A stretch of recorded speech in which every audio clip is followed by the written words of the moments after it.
the Deadites on Deck crew. Come join us on the channel and the horror shop. Evil Dead Chick and her pals. Oh, Ozzy the Wonder Squirrel and Vincent the Ghoul. We love horror and heavy metal. We love to entertain and inform. And best of all, We love to have fun. we are the Deadites on Deck crew. Stop by and see us today.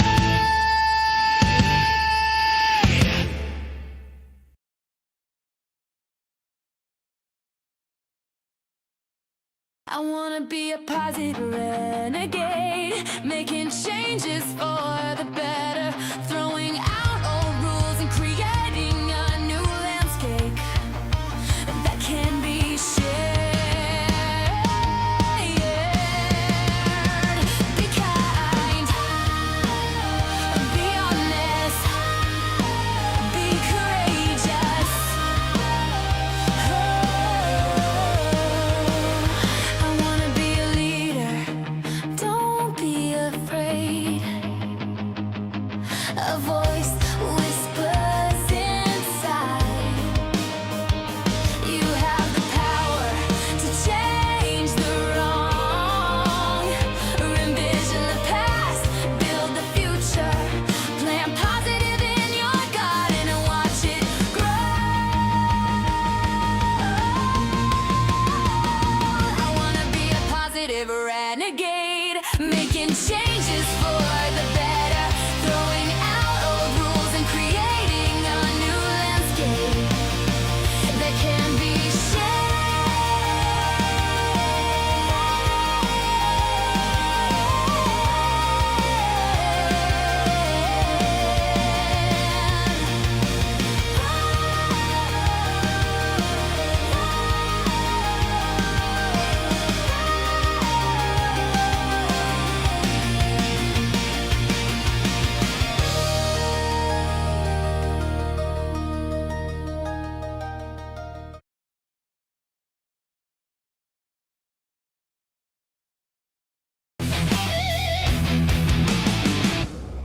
Hi, I am Ozzy the Wonder Squirrel. Don't forget to watch Evil Dead Chick on Deadites on Deck on YouTube. Oh, and subscribe, man.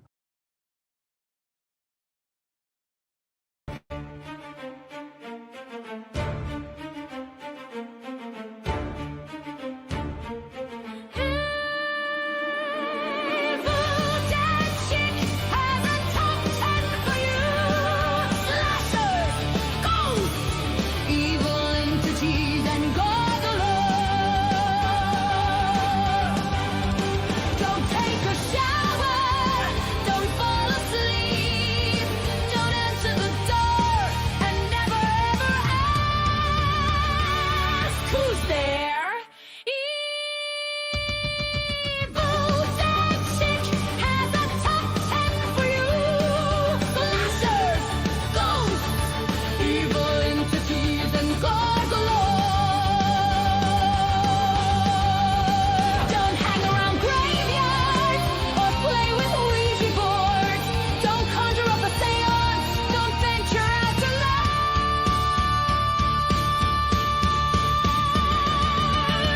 And above all, don't forget to watch Evil Dead Chick's Top 10.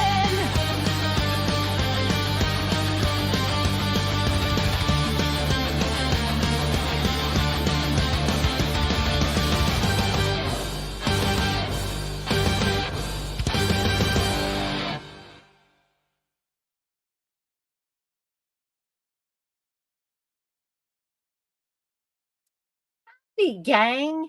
Hey, the poet. Hey, kids. Well, I'm glad y'all think this list is going to be interesting, and I hope that it is, and I hope that this is entertaining. The poet, I actually don't have the unwanted sequels on my list, but you know, who knows if I wait a while and did another top 10, that one may very well be on there. But we're going to get to my top 10 things that burn my bacon about modern horror films here in just a little bit, but I do want to remind you that, as usual, at 8 p.m. Eastern time tonight, you guys and gals that are able to be on the stream, I will be on here again doing my path to becoming a positive renegade. We're going to be talking about banishing the green-eyed monster. Awesome, kids. I can pretty much guarantee or count on you and DePoet to be on most of or at most of these things, and I really, really appreciate it. This one might be a little bit too early for some people. I had a friend tell me one time that you would do better if you did your streams late. I don't know. Maybe y'all can give me some insight into that. I also do have, this is the first official pressing of the Ozzy the Wonder Squirrel logo. You know, if you want one of these, I think I have them up on the site now. If I don't have them up on the shop site at deaditesondeck.com right now, then I'll soon be putting them on there. And you can get these for $20 a piece. So just wanted to show off that. And I also did one for the nephew of my good friend Candace. This is for her nephew Henley. I put his on a bright yellow shirt. I think this turned out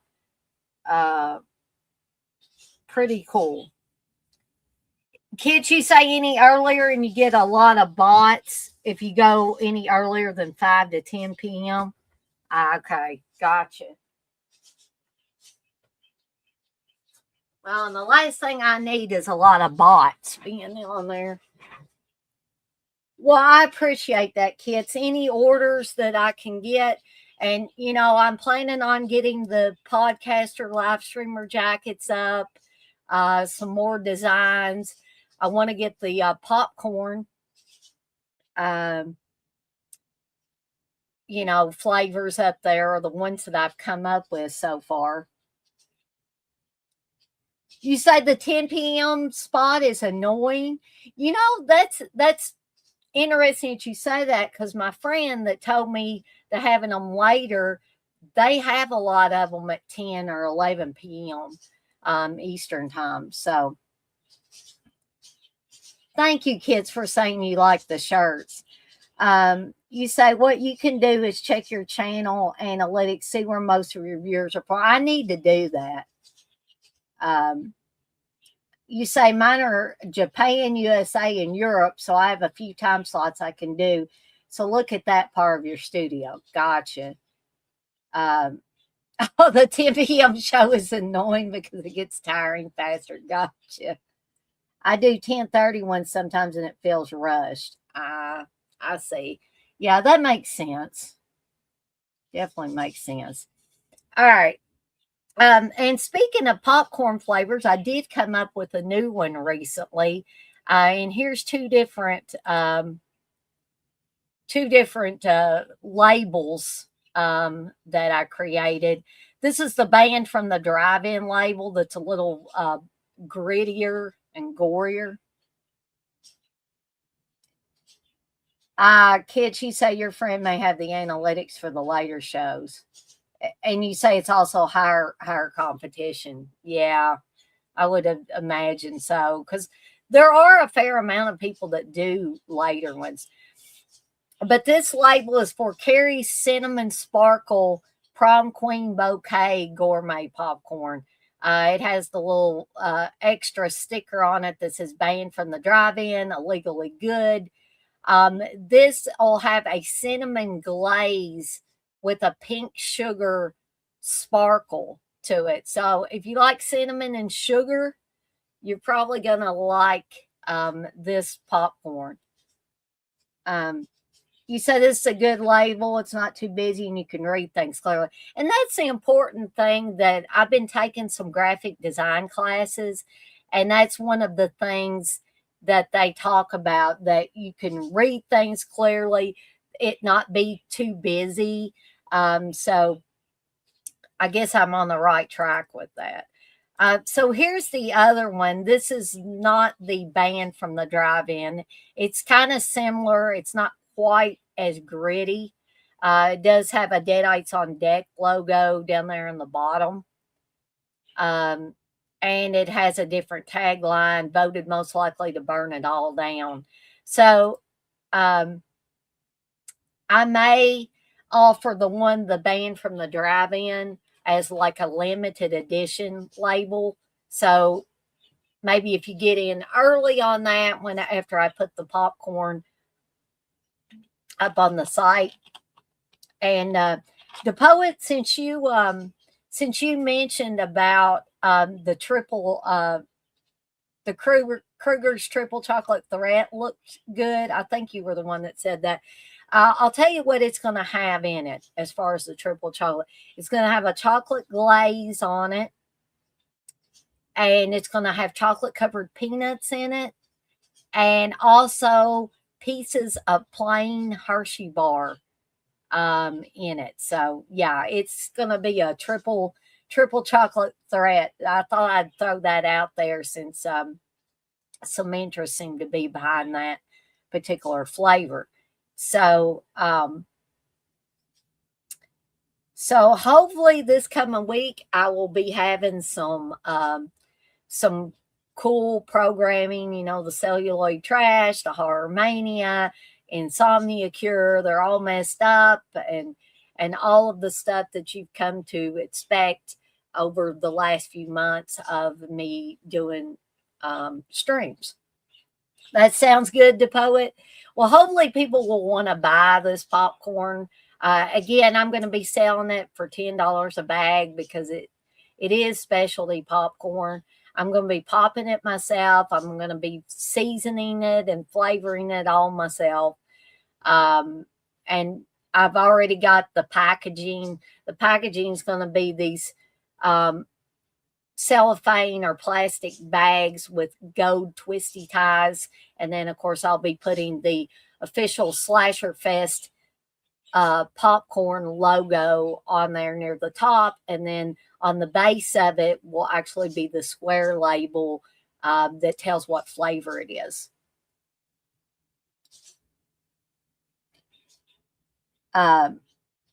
Kids, you say I will share your popcorn. All right, cool. I appreciate that, kids. And yes, $10 a bag is worth it. You're doing the work. Yeah, and that's what I always try to tell people, that I'm not sending this off to have somebody mass manufacture this. And it's not like you're going to get stale popcorn. It's not like I'm going to have bags of this stuff sitting on the shelf. When somebody puts in an order, that's when I will make the popcorn and get it shipped out to you ASAP so that you get fresh popcorn. Kids, you say I do events too, so I share other people's links. Well, kids, I appreciate all of the stuff that you've been doing for me. You've been bringing new people in. I don't know if Tom's in here right now, but I want to thank again, Tom, for introducing you to my channel, and then for all the people that you have brought in. I appreciate that so much. It's awesome. Kids, you say, yep, it's fresh specialty popcorn under $10 will be a steal. The Poet, the shipping on it, that'll be my same flat rate of shipping. That doesn't matter if you get 5 bags of popcorn. It's still going to be $6 shipping. That's my flat rate. That covers anything. That's even if you get shirts in bulk or something, if you want a custom logo put on something. And so, you know, you could get you 2 bags of popcorn and only pay $6 shipping. Kitschy, so that's reasonable. Well, I hope so.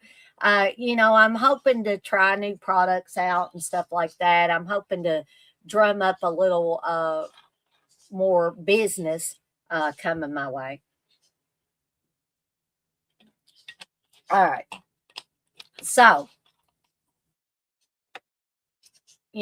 other than subscribe to the channel, share my channel. As Kits mentioned, you can share one of your favorite videos of mine, and you can tag me in it.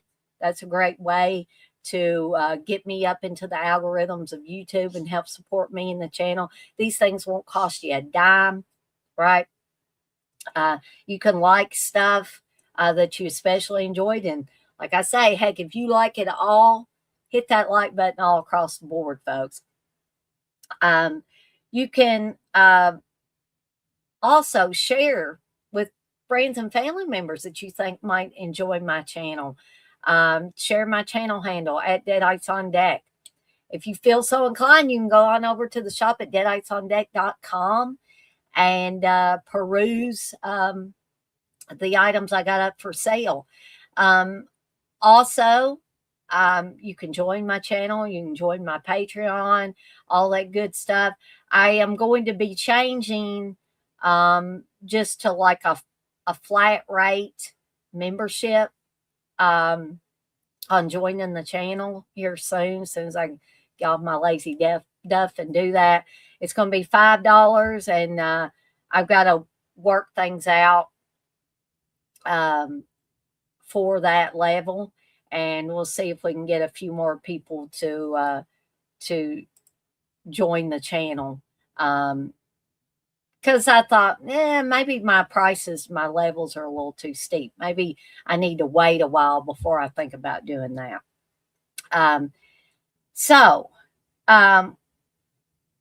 Without further ado, let's go ahead and get to Evil Dead Chick's top 10 things that burn my bacon about modern horror films. And I got the term burn my bacon from Joe Bob Briggs, of course. But I thought that suited what I was talking about tonight. And hey, nobody likes burnt bacon, do they? Well, they maybe do, but I don't. All right, so this kind of is similar to what the poet brought up. And these are in no particular order either. They're just ones I wrote down when I was thinking about what I wanted to cover for this one. So the first one I have on my list, bad and unnecessary remakes. Like, okay, we talked about some decent remakes last night during the My Bloody Valentine watch along.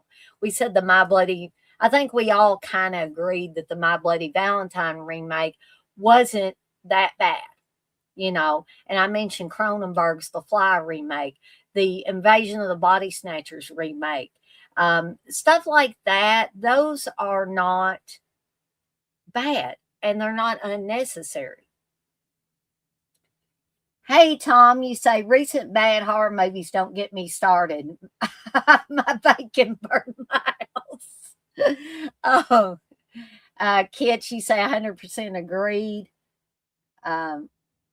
Yes, the poet, that's a good one to bring up. Rob Zombie's Halloween. Now, folks, if y'all like Rob Zombie's Halloween, hey, that is okay.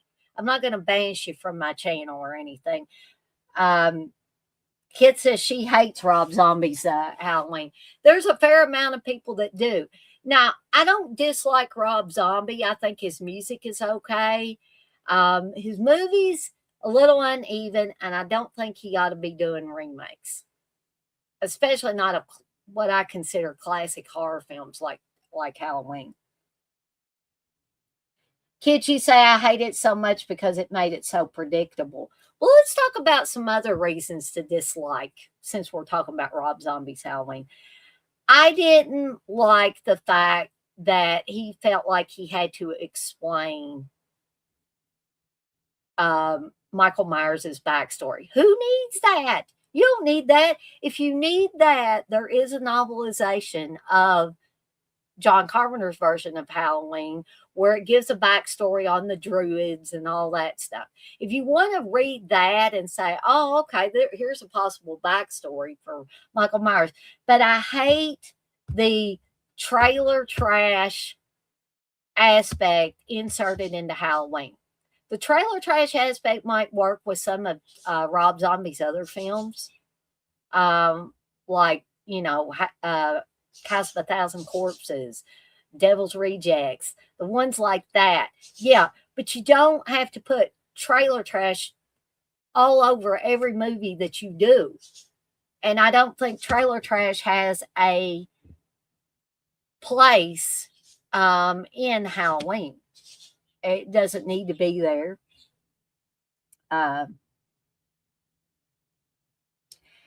Kitschy, so like, of course he grew up to be ridiculous with that nutty family. The original was so eerie because he had the picture perfect life. Yes, it was like a Lifetime movie. You said precisely. It took away from the mystery of Mike. You say, I'm so glad you see that too. Oh yeah, I've saw that for a long, long time. You say people almost burned you at the stake for saying it. Well, people probably feel like burning me at the stake for a lot of the stuff I say, but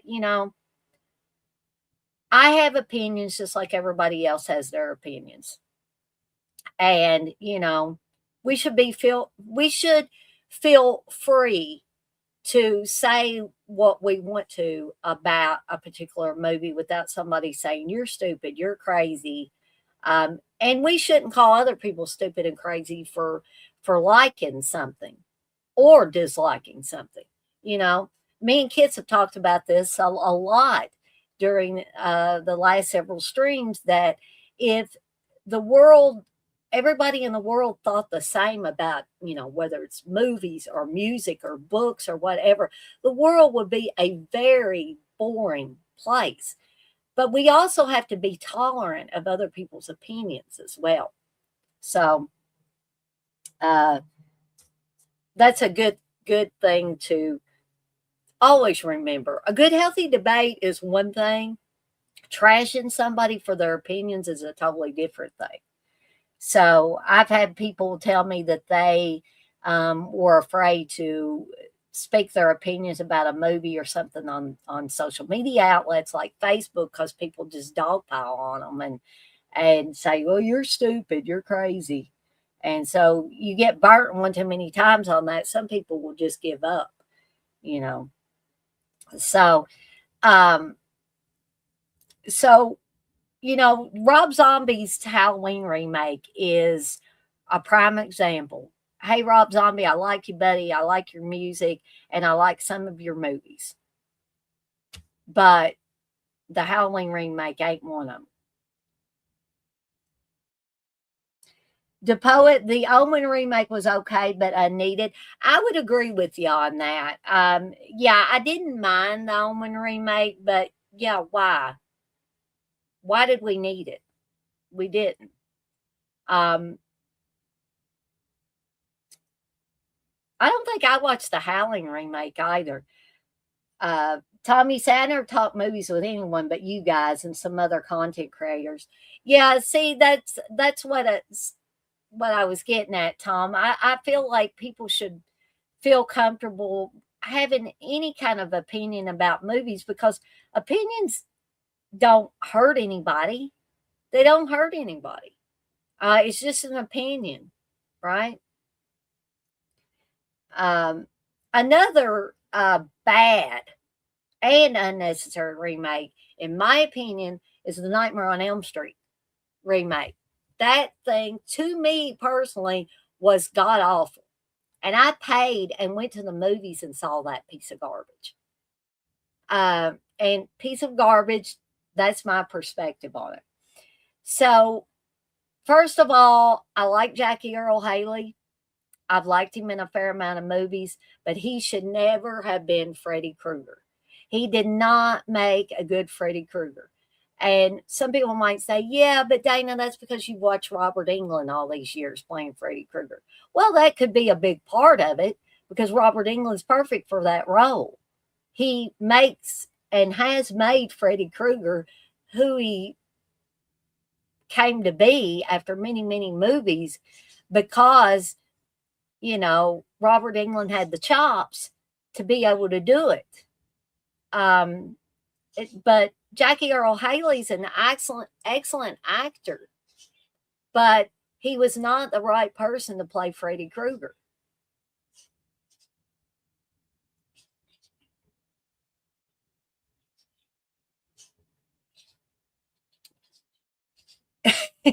That's another one, Kits. Um, you say the Fog remake wanted me to throw out my TV. DePoe, you said the Nightmare remake made me mad. Yeah, and some parts of it kind of made me mad too. Kit, she say, oh, I agree. He didn't make a good Freddy. Tommy say some alien movies messed up too. Yeah, they did. Kit, she said, when you're so used to Rob's creepy voice and it was literally kind of made for him, it's hard to feel that. Exactly. Tommy say it just goes on and on. It does. I did want to bring up a few that have really stuck out in my head, though. And, when Kit's brought up the Halloween remake, Rob Zombie's Halloween remake, that was an excellent one. And then the Nightmare on Elm Street one popped into my brain. And here's another thing, and I think I have mentioned this before, is that there are some younger people. I'm not saying all younger people, but there are some people in the younger generation that don't even know that they're going to see a remake. Because I was in line behind a guy and his girlfriend, and apparently he was familiar with the original Nightmare on Elm Street, but his girlfriend thought that this was an original movie. And he's like, there's an original Nightmare on Elm Street. And she was like, no. And then they were like a row or two ahead of me when I actually got into the movie theater part. And I could hear her talking throughout the movie. And she, of course, just absolutely loved this, thought it was scary. And I thought it was nonsense. But I just wonder if it was because she was not aware till her boyfriend told her that there was an original Nightmare on Elm Street. Kid, she said, oh, yes, my one co-host, Mage, had no idea a lot of what he saw growing up was remake. Yeah, I mean, you see that a lot, and I'm not faulting the younger generation at all. My friend Hope, that is on here with me sometimes and does watch-alongs with me, she a lot of this stuff, I'm not saying she's not necessarily aware, but she grew up in that younger generation where her introduction, and I'm not saying Scream's a bad movie, I'm just saying her introduction to horror pretty much came with Scream when she was a kid. So she likes a lot of these remakes better than she does the original film. Sometimes it's the reverse, but a lot of times with her, she likes this newer stuff. She said, oh, yeah, that's better than the original film. Yeah, Kits, I do that too. You encourage people to check out the originals. Only reason I know the original is because my dad was a big horror buff and I watched a lot before I saw Scream. Yeah, I was going to mention that a lot of people that have parents that are or were into horror, and my parents were. I mean, I was born in 1976, so I was an 80s kid. So I got to see a fair amount of that stuff. But also, my parents reinforced that love of the older horror slasher type of films. Kid, she said Mage used to like the newer stuff until he started being on the panel with me. Now he's addicted to the practical effects. Yeah, we do have an influence on people sometimes, don't we, kids? The poet, you say, Hello, Sydney is still scary because the killer knows you. Yes, exactly. Tommy said, a friendly barista girl nearby had that Brando Godfather image on her shirt. I said, you're a fan? But she didn't know who was on her shirt. Clueless. Sign the times. Yeah, it's just, it blows your mind sometimes, doesn't it? That they'll wear shirts.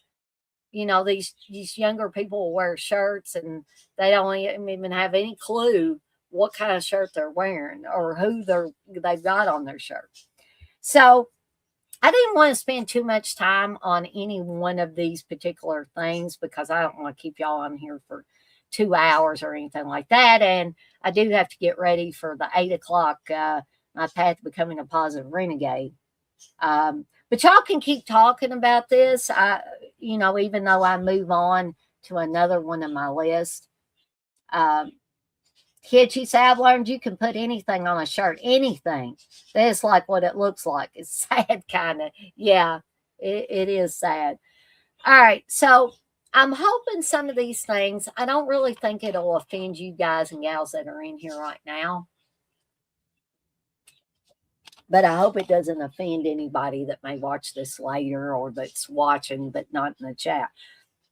Because I don't mean it to be offensive. These are just things that bother me and things that I've noticed in modern horror films, especially in the last few years. Being too woke with your horror films. Triggers everywhere. And you got to bring it out in the open. Why? Why do we have to do that? Why do we have to talk about every damn issue that's going on in the world? Why do we got to put it in a horror film? We don't. We don't. To me, all that does is take away from the entertainment value of the movie. We're not trying to make a social statement here. We're trying to make a horror movie. Me and Steve, and I've already forgotten the name of the movie, but me and Steve both looked at each other at the end of it, and I was like, what was that? What was that? And, if you want to have social commentary in your movies, like George Romero did, like Wes Craven did, you can do it, but have it be subtle.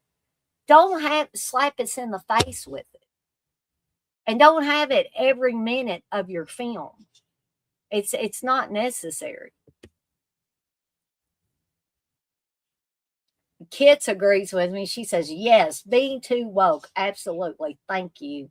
That's what the news is for. Yes. And I'm going to bring that up with another one of these topics I've got on my list too. Kids, you say it does. In fact, horror movies were more diverse and eye-opening when they weren't forcing it. Yeah. And like I said, George Romero did it fantastic with his Dead movies early on.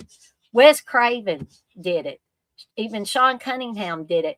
I mean, I'm sure John Carpenter had a little bit of social commentary in his, but they didn't beat you over the head with it. And they definitely didn't take away from the entertainment value of the horror film that they were making. So moving on to number 3, representing, and I hope that this doesn't offend people either, representing everyone in your film. There's not enough time in a 90-minute film, or even a little bit longer, to represent every race, every sexual orientation, what have you, or every disability, and have y'all noticed this? Is this just me, or do movies seem to act like they have to have a person that's a different sexual orientation in every movie? They've got to have people from different races and cultures in the movie. And again, I'm not trying to say this to be offensive, and I'm not saying that these races and cultures and stuff like that should not be represented in Hollywood or otherwise. I'm just saying that you don't, I think directors and producers and what have you have been pre-programmed to be like, oh my gosh, if I don't represent all these different groups, I'm going to get ousted. And I'm not going to be, because that's the way they've been made to feel. I'm going to be run out of the movie making industry.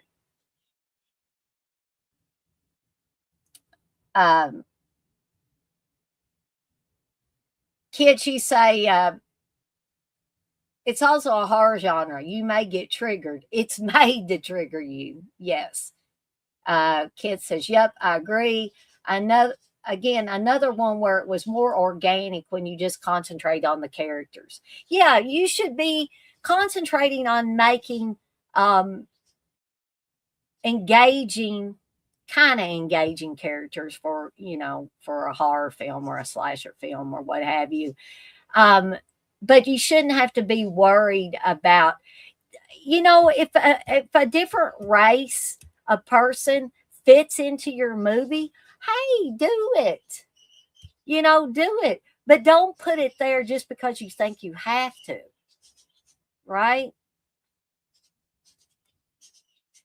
Kids, you say, I don't care if someone is gay, etc. What about their characters? Yes. Why are you not giving these people characters? Yeah, it's like they just stuck them in there. Okay, here's a gay character for you. But we're not going to give them any substance. We're just going to stick this gay character in here. The poet, you say, yes, everyone needs a story. Now, just have them break the rules. Thank you, kids, for saying you don't think I'm being offensive at all.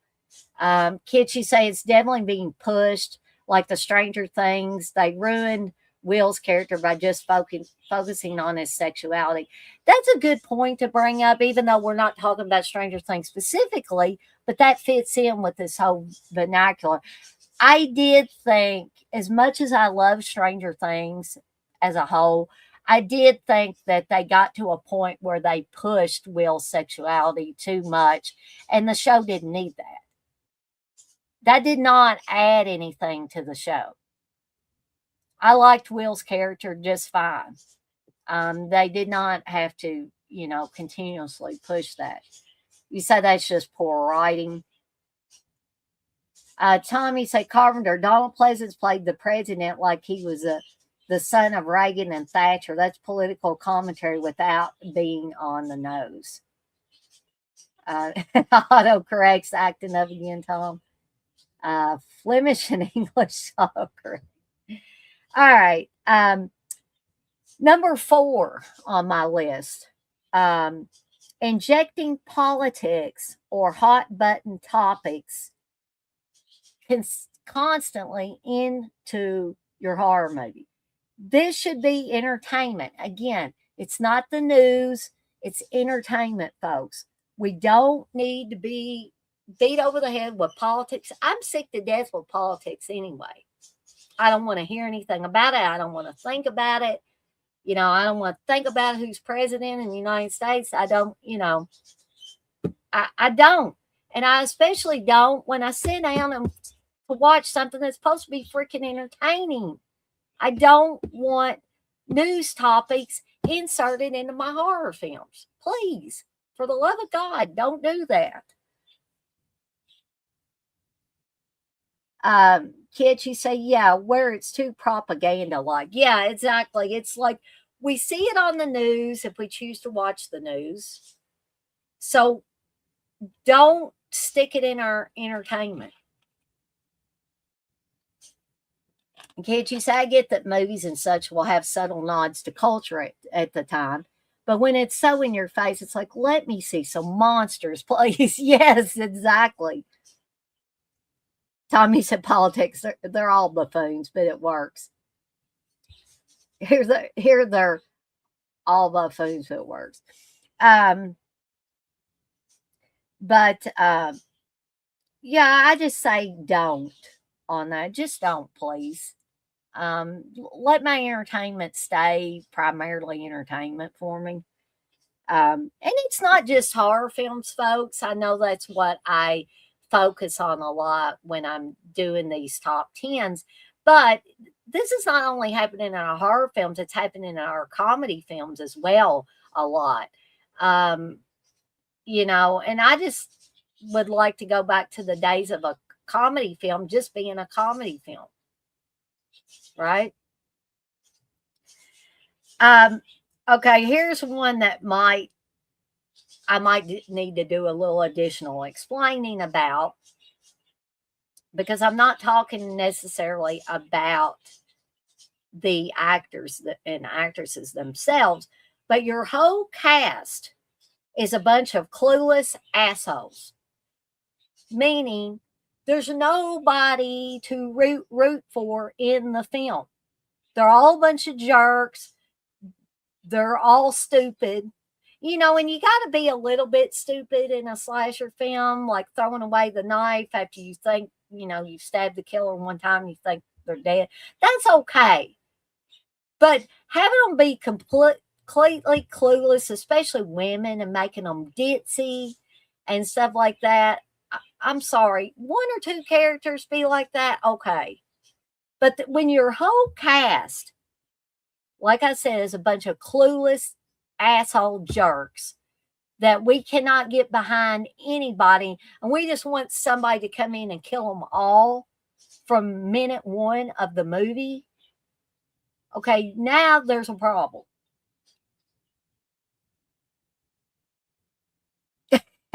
Kid says, yes, we only need one clueless asshole, please. Yeah, one clueless asshole per movie. That's plenty. That's why you don't like the A24 films. Good point, kids. And that's why I don't like the majority of the A24 films. I mean, me and kids, it's almost like we were, you know, separated at birth or something, because like I say, kids is right almost, we're almost just right on the line together with stuff. Kids, you say, because like one clueless asshole can be the comedic relief, right? But a whole bunch of them, I can walk into a Walmart and deal with that. Yeah, exactly. Yeah, I could walk into a Walmart around here and it'd be full of them. All right, number 6 on my list: directors that should not be making horror films. Example, David Gordon Green, folks. David Gordon Green, and I'm probably going to get lynched for this, but Ari Aster should not be making any horror films either. Dare I say it? Cough, cough. Hereditary. And I'm going to talk about Hereditary again. Okay, David Gordon Green, nobody should have ever given him a license to make horror films. Look what he did to the Halloween series, folks. You know, I can ignore it, but he completely destroyed any sort of mystique or things that we loved about Michael Myers. And I love Jamie Lee Curtis, but why did she, you know, for years, she didn't really want much to do with the Halloween series. David Gordon Green comes along and she's like, I'm in, you know. So sorry, Jamie Lee Curtis, but I just don't understand that response. Let's see. Tom, you say you should not underestimate the audience's smarts. That's why they like Sigourney and Alien, etc. Strong characters. Exactly. Kid says there was an article recently where they are dumbing down scripts due to people's short form content addiction. So that's why a lot is lame. Oh. You hate, oh, God bless you, kids. You hated Hereditary. So I'm not all, you know, in the minority here. No, the poet, I did not. I am not a fan of David Gordon Green. I'm absolutely not a fan of David Gordon Green. Kid, you say I agree with you on this one too. Oh, Jodie Foster and Silence of the Lambs, yes. Now, I'm not a huge fan of Angie Dickinson, Tom, but I can see why people would like her. But I'll say I didn't like Angie Dickinson in Dressed to Kill. But maybe De Palma wanted her character to be like that. I don't know. But I haven't seen her in Policewoman. Maybe I need to watch her in Policewoman. Maybe I might change my mind. All right. I could harp on directors that should not be making horror films all day long. That could be a whole other stream. But Let's move on, or I'll move on to number 7. Well, after I read what Kid says, if you notice, Netflix horror is like more poorly written than the stuff that goes on Tubi for the new films. Yep, I have noticed that. Number 7, gore just because you can.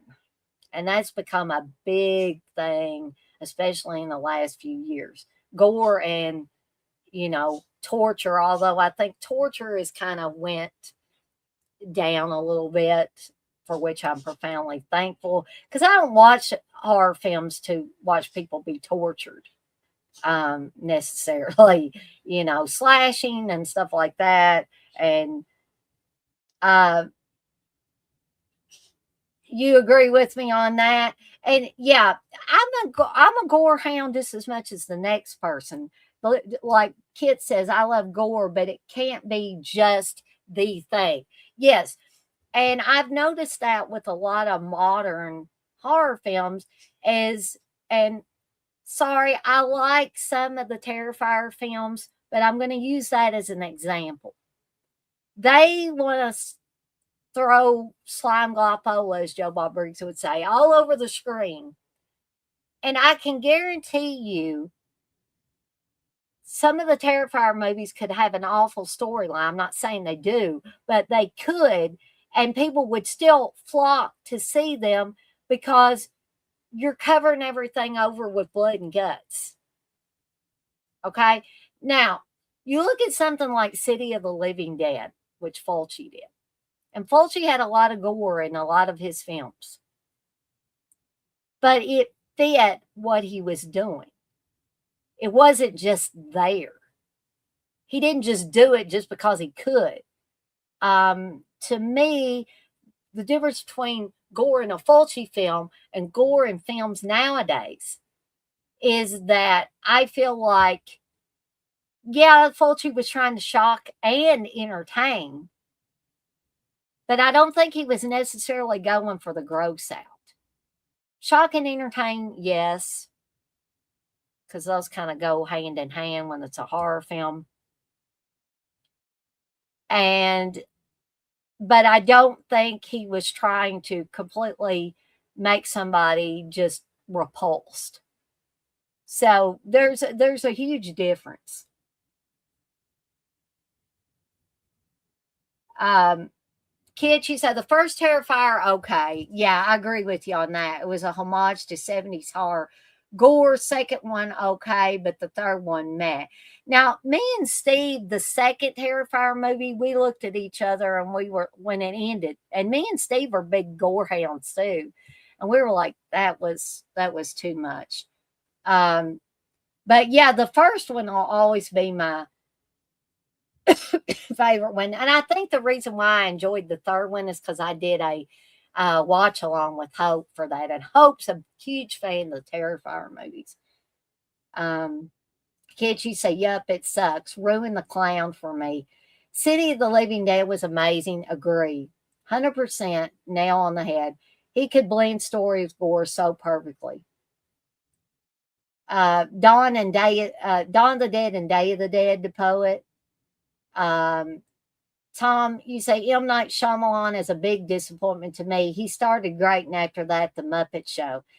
Yeah, I agree with you to some extent on that, Tom. The M. Night Shyamalan, when he first started out, he was making really good horror films, thought-provoking films, and all that. And then somewhere along the line, I don't know what happened. A Glass, I do not like. I do not like that. And it's good that you brought that up, because Glass, for me, I guess I was expecting another M. Night Shyamalan thriller horror type thing. And what I got was something like a superhero movie. And I was like, And Steve has tried to explain Glass to me, and I just don't get it. Kids, you say he got a paycheck and now was like, let me just put out slop. Yeah. Yeah, the poet. You say I like the first two movies he made. Yeah, exactly. The Sixth Sense, I think, was the best movie he did out of all of them. I absolutely love The Sixth Sense. Um, but moving on to number 8 on my list, annoying and useless characters. And remember, I said I was going to bring up Hereditary again. Hereditary is a prime example of annoying and useless characters. That family was the most horrendously dysfunctional, unlikable piece of shit family I've ever seen, and annoying. I believe I've ever seen in a horror movie, at least. I absolutely could not stand that family. And now Steve tries to annoy me by making that little clicking sound the little girl made all the time. I'm not even going to attempt to make that. But it's super annoying. And if you've seen Hereditary, you know what I'm talking about. The time you say, haven't seen Hereditary, thank God. Yeah, you probably don't need to, Tom. I'm not going to tell somebody specifically, don't watch it. Artsy fartsy movie. Yeah, I mean, I don't even know if it's that. It's just, it's awful. But you hear people, and everybody's entitled to their own opinion. I'm not saying that. I'm just shocked at the amount of people that just praise this movie up and down. Exactly, kids. You say Hereditary. I was like, I just wanted my hour back. And some people will insult you and say, well, you're just not highbrow enough to understand this movie. I'm like, no, you're not intelligent enough to get this movie. Like, when I sit down to watch a horror movie, I'm not looking for intelligence. Intelligence checks out. I'm just wanting to watch something entertaining and scary. I don't want something that I got to think about. That's for other types of movies. That's not for a horror movie. Now, the poet, I have not watched Midsummer yet. People keep telling me that I need to. I've seen the very beginning of it. But you said Midsummer, yikes. Kids, you say they can insult me all they want. Won't change my mind. I'll wear it on a t-shirt. I couldn't even finish Midsummer. I have this bad feeling that even if I do manage to ever finish Midsummer, that I won't feel any differently about it.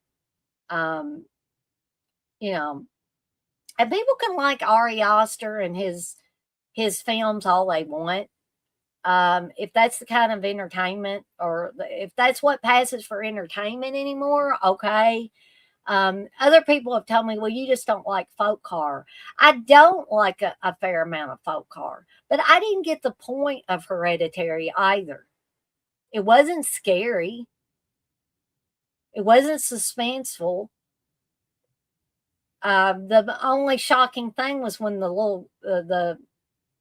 what happens to the little girl in it. I don't want to say specifically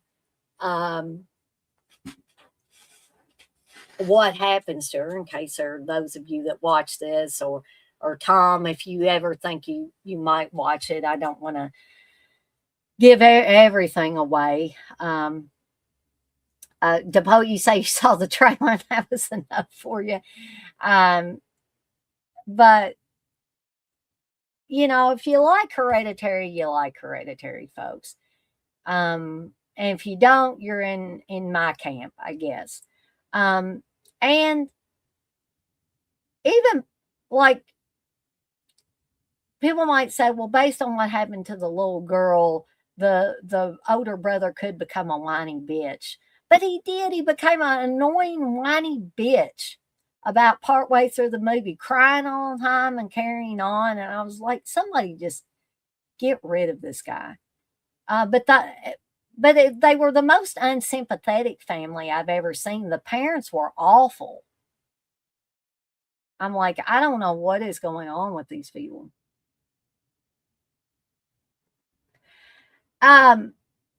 Tom, you say, I thought Weapons was rather a mean movie. It was, I mean, I'll be honest, Weapons was mean spirited. I liked it for what it was. I wouldn't praise it and say it was the best movie ever. It was a decent movie, and I was not sorry that I went to the movies and paid my money and went to see it.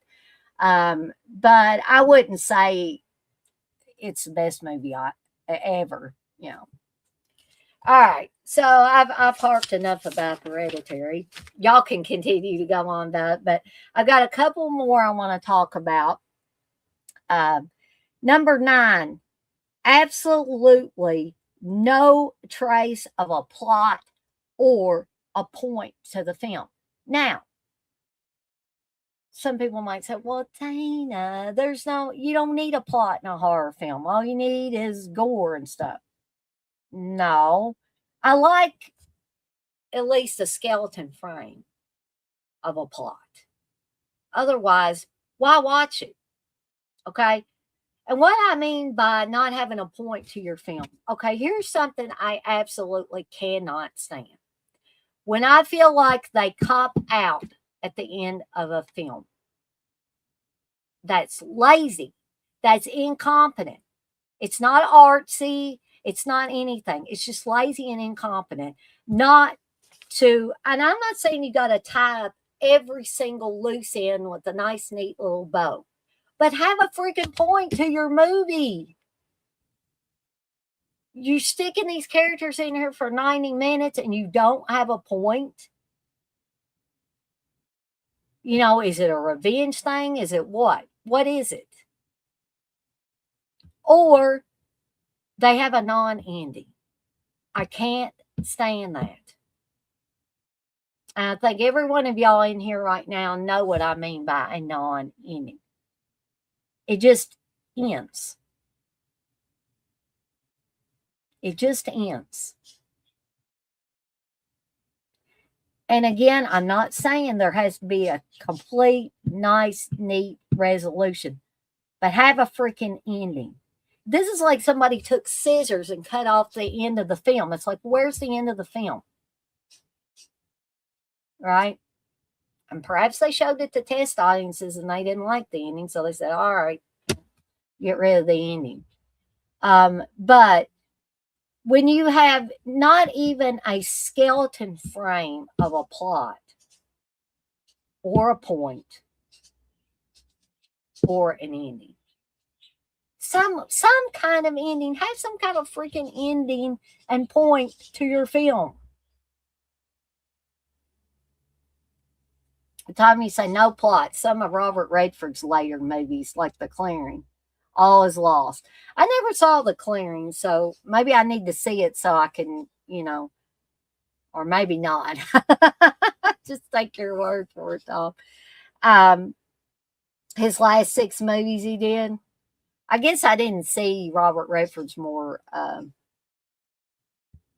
recent, or, before he died. Weapons lost your attention. I could see that. I could see people losing, attention in it. Because, if I was to be totally honest, Weapons may have went on a little longer than it needed to. All right, so number 10 on my list is boring and unoriginal killers and plots. This is just as bad as having zero plot. And don't we watch horror movies, or especially slasher movies, to have an original killer? But don't you hate it when you watch something and you get to the end and you're like, well, that killer was just boring. Like the kind that are just like, you might as well have stuck a cardboard cutout in the movie and just had him standing there and not doing anything. Right?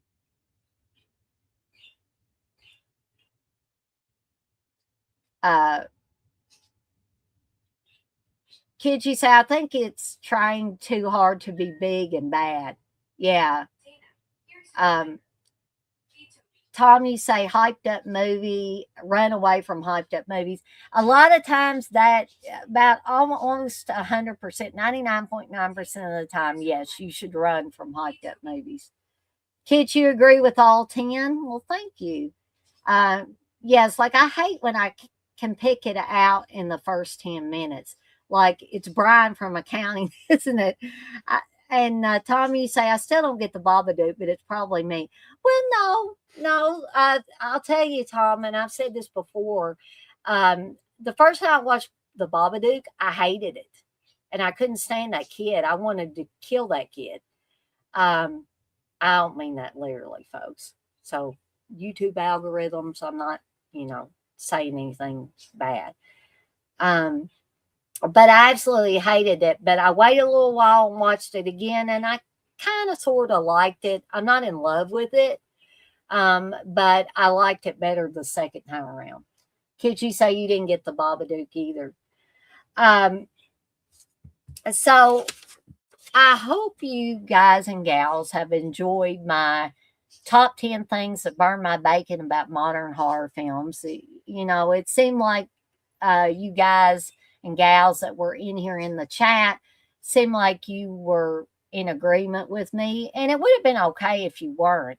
And I'm sure that people that will watch this later, or maybe there might have been people that were watching this and either didn't feel comfortable getting in the chat, or maybe they were watching the stream on a smart TV or another device where they weren't able to chat at the same time. But